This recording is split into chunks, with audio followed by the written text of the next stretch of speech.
Welcome to another episode of Preparing for the Unexpected. I'm your host, Alex Fullick, and as always, we like to talk about things related to disaster recovery, business continuity, resilience, emergency management, anything that helps you, your corporation, or your community prepare for, respond to, and overcome adverse situations. If you'd like to be a guest on the show, please feel free. You can find me on LinkedIn. I am the only Alex Fullick there. I'm really easy to find, and I do respond to everything I get. Today, I'd like to welcome back a returning guest. Actually, Steve, we've met a couple of times now at a conference, a big travel trip for you. We've done webinars together. You've been a guest on the show. So I'm going to count this as your fourth appearance on the show. And I'd like to welcome back today, Steve Hindle. Appreciate that, Alex. Thanks for the time. Wow, it's good to have you back. And we've got an interesting topic today, too. We're going to talk about data. And importantly, why nobody else is talking about data, I think is something that I hope our listeners will take away. Well, I think you're right. More people should be talking about this because I remember hearing something a few years ago where people said that the new way to value corporations is how much data they have. Yeah, I mean, at the end of the day, you've got to ask yourself a question in this digital age that we all live in now, where organizations have gone through and are often coming out the back end of digital transformation exercises. What is the product? What are we buying? Because if you can't necessarily identify how a company makes money, generally speaking, that product is you and your data. So companies now are built on data. Everything they do is based on data. And many organizations are not treating the resilience and the capabilities of security around that data with necessarily the first and primary focus that they should be. So that's something that I hope we can shine a light on today, shining a light into the darkness of where your data is.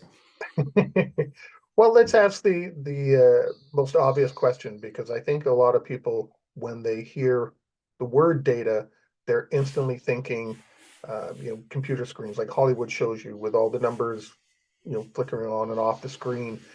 What is data? Data is everything. I mean, that's a horrible way of saying it sounds like a cop out, but data really is everything. When you think about it, if you're not holding your cash in your hand, right? If you haven't got your dollar bills in your hand, then those dollar bills are in your bank account and they don't really exist. They're just ones and zeros in a system. Even your money is data when you think about where it sits in the world, unless you've got it stuffed into a mattress. And I hope none of your resilience viewers are doing that, because otherwise we have to have a different conversation around risk and business continuity and disaster recovery, emphasis on the disaster. So everything about you is data. There's lots of different classifications of data, whether it's sensitive protected information, SPI, as an overall header that covers everything that could be considered sensitive. Your personal information. Most people are familiar with the term PII, personally identifiable information, something that makes Steve Hindle unique to this human being, Steve Hindle. There's PCI data, payment card information data, which is all around the piece of plastic that we carry and those invisible ones and zeros that make up our cash in our bank accounts.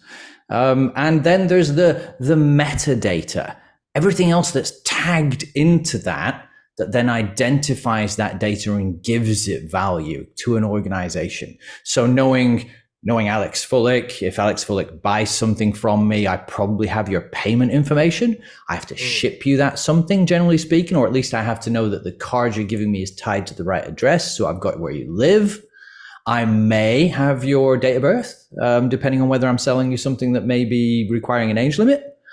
And then on top of all of that, if I'm your health provider, I then also have your medical data, your protected health information. But all of that constitutes just the data that surrounds you. But there's more data than that. There's your likes, your dislikes, your political affiliations, your religious affiliations, what makes you you. Do you like a particular kind of music? Do you like particular food? All of that metadata that surrounds you really identifies who you are as a person. And that's where social media organizations are mining that data for money.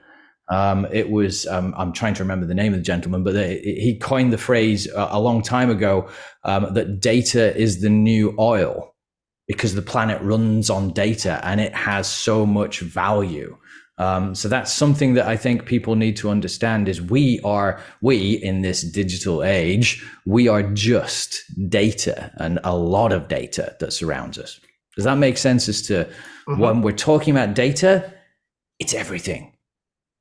And I think that's why there is some confusion, because when we think of data and it's portrayed in movies or television, it is those ones and zeros we see flashing on the screen, in movies and things like that. But then there's the piece that you mentioned too, my likes and dislikes, my favorite rock band or something like that.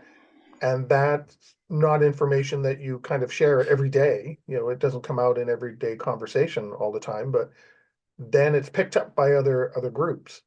Like you said, social media or anything.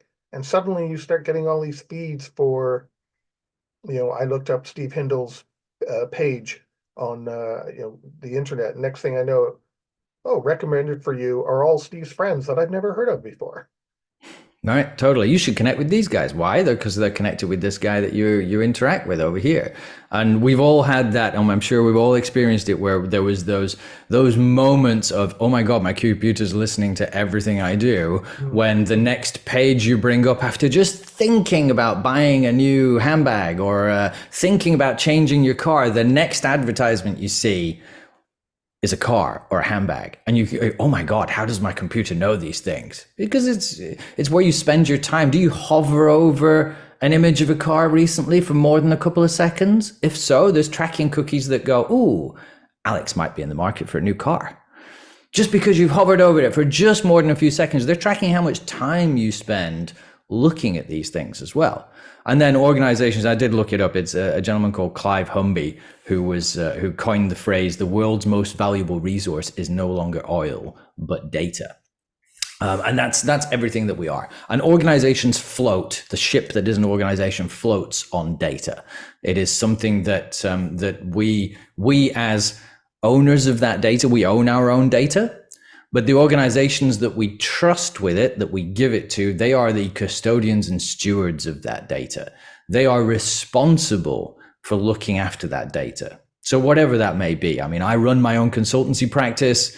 I also work with organizations, and I'm the principal chief security and compliance advisor for several organizations, and they have data on their customers. They're in charge of keeping that data secure. So we, as owners of that data, have expectations of organizations and how they should control that data and how they should secure that data. And we have to look at our customers. We may just be a bakery, but we still have data on our customers. Even if a customer that comes in and, unless they come in, hand over some cash and walk out, and we never get to know anything about them. But if we're securing our property and we have CCTV, we've definitely captured that person's likeness on that CCTV. There's going to be some element of data around it, even if we didn't necessarily interact with that customer. I think that's the problem a lot of people have is you use the image of, maybe I hovered over a picture of a car. Oh, so Alex may be looking for a new car. So the next thing you know, every advertisement for the next, few scrolls is nothing but cars. And I think that upsets people because, hey, why am I getting all this? Yeah, you didn't All I did, necessarily I type it into wasn't, Google or something. yeah, I wasn't even actually looking at the car. I sneezed, so my hand didn't move. And next thing you know, you're being bombarded with things. Mm.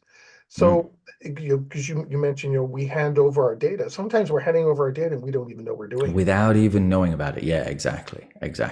And for organizations, again, they have responsibility now. So that data that we have that says, hey, Alex hovered over this image of a car, didn't necessarily click, but his mouse stayed there for a little while before it moved on. Maybe Alex is interested in car. We're going to push all this stuff towards Alex. All of those pieces around it, we still have that responsibility, right? As data custodians, as people looking after, even albeit temporarily, if we're looking after Alex's data, we have a responsibility to Alex that we're going to treat that data securely. And I think that's the issue, because organizations haven't taken that seriously.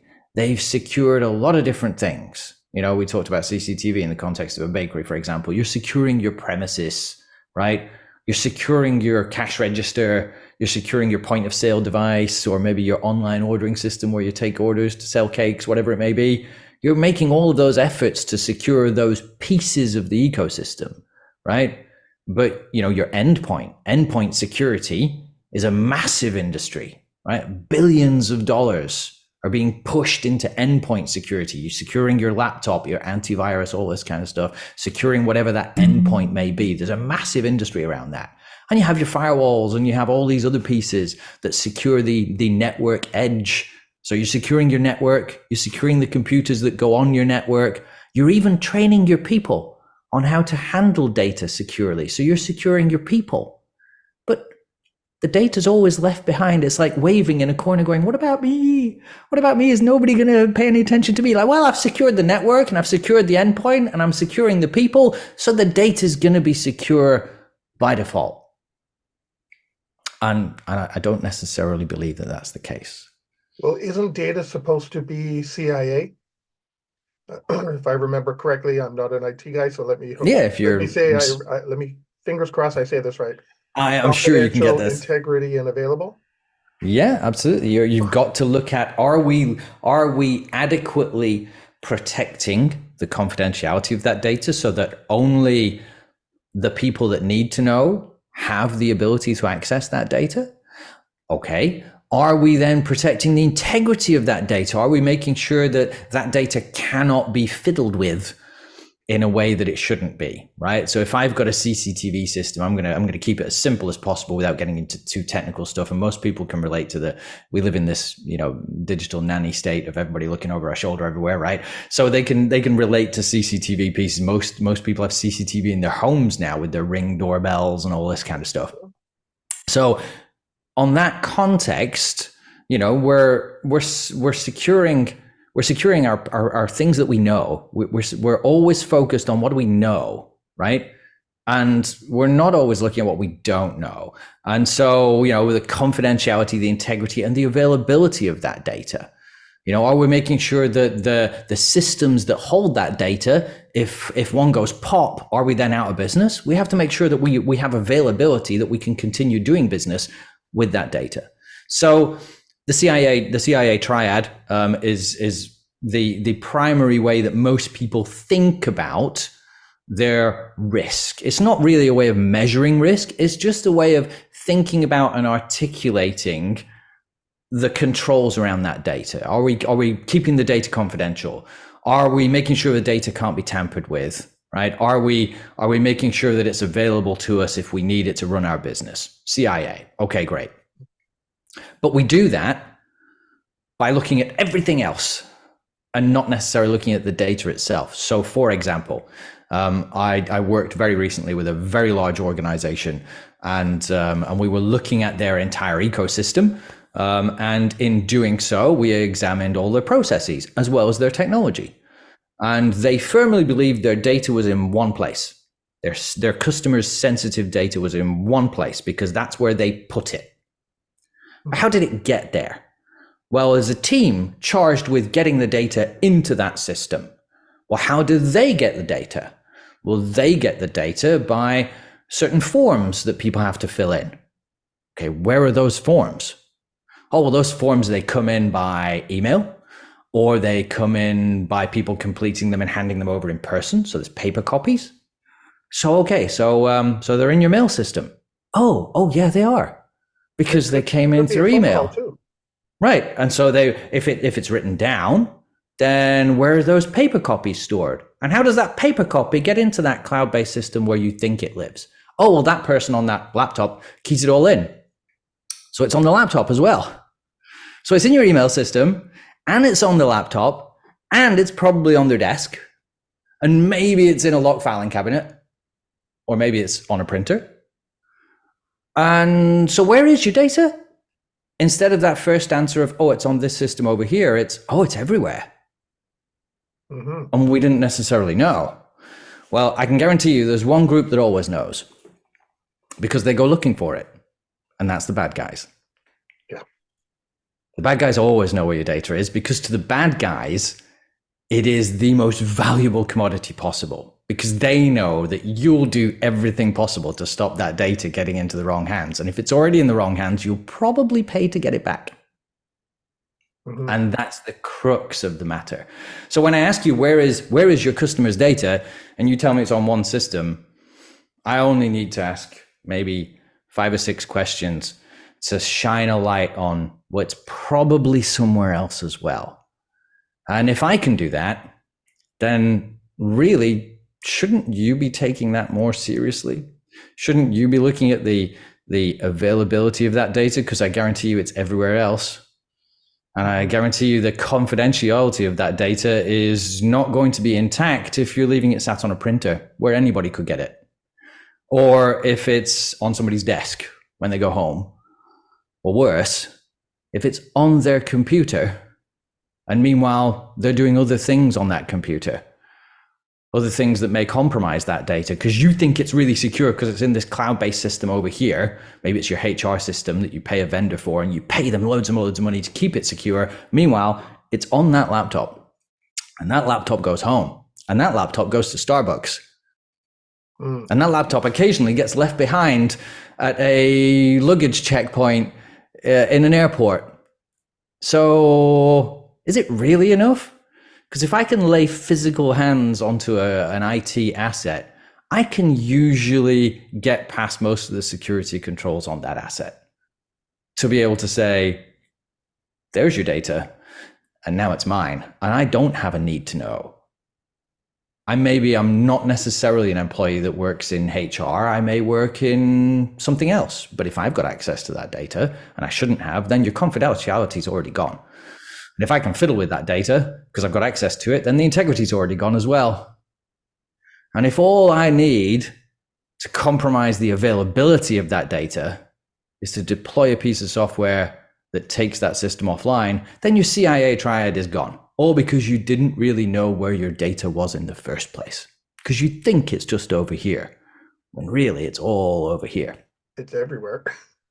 It's everywhere. So surely step one in building a data security and data privacy program, step one should be find out where your data is. Might not always be where you think it is. Step one in data governance, step one should be identifying exactly where your data is. Not where you think it is, but where it really is. And that doesn't have to be a ridiculously huge effort. You know HR processes sensitive data. You know your customer facing side of your organization takes in your customer data. You know this. But do you really know where it sits in those little areas of your business? Chances are it's everywhere. So step one, go take a look. That's my biggest possible takeaway talking around data and why it's always forgotten about is because we always look at it from a different lens. We don't look at it from the, they say if you're gonna work with somebody, try and see things through their shoes, right? Try and walk a mile in their shoes. Try and see things through their eyes. Right, that's how to do good business. Trying to look at it through the lens of your customer, trying to look at it through the lens of your business partners, your board members. Right, if you can do that, you can empathize. You can really get into what it means to walk a mile in their shoes. Nobody's walking a mile in Data's shoes. Data's sat in the corner going, "Hello, I'm so lonely. Nobody's talking to me unless I'm making them money." Right, that's what Data's doing. If you looked at Data, you'd see how insecure it was. Because you'd see where it was sat without all those protections for that CIA triad. That's a long road for a shortcut. I hope that helps, Alex. No, that was fine. I mentioned the phone call in there because a lot of times when you call a help desk or a call center or whoever, this message is being recorded. For quality purposes, Your honestly. data is now being saved somewhere else Somewhere. while Yep. the person you're talking to is typing in what you're communicating as well. So it's already taken 2 separate paths right there, just from a conversation. Yeah. So it's really, it could end anywhere. And what happens to those recordings? Actually, that's Right. something I've never known. I don't know how long they're kept. I don't know where they're kept. if they just review them at the end of the day for anything bad and delete them, I have no idea. No one's And ever right complained. I've never now, heard it. here we are in Zoom, and we're recording a session in Zoom, which is being stored in Zoom's cloud before you download it to your computer. So it's going to be stored in two places at least then, your computer when you download it and Zoom's cloud when it's processing it. And in that, we've already given over our names, we've already given over what we do, who we work for, that Alex likes certain types of rock music, and that he may or may not be in the market for a new car. Yeah, That's already in several different places right now. that's right. Yeah, incredible. So step one then is know where your data resides. What's the next thing we need to worry about? Well, it's all well and good knowing where that data is, but we also need to think about what type of data is it? Can we actively know that a piece of data is sensitive or not? Because remember, it's just ones and zeros. So if it's a scanned, a piece of paper, a form, so it's a form and we scan it into a computer, or somebody's emailed it into us, a PDF, right? Most people know what a PDF is, or a Word document, whatever it may be. If that form, if that file, that piece of ones and zeros has a date of birth in it, a credit card number, a social security number, some pieces of health information that says Steve has only got one arm, or whatever it may be, right? Mm-hmm. Or one ear in my case. All of those pieces, and you see now we've got PHI information in our Zoom cloud recording. So all of those pieces are now ones and zeros, and they're now sat in a file somewhere on your network.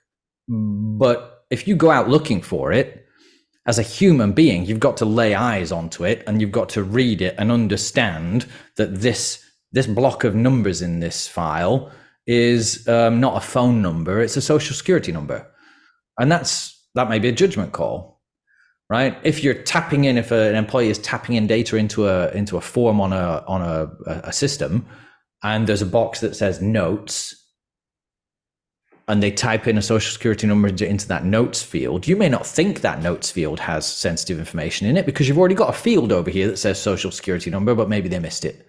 So now, if you encrypt just that field that says social security number, but you don't encrypt the notes field, because notes shouldn't contain sensitive data, then you've already got data that's out of band. It's stored in a place that it shouldn't be.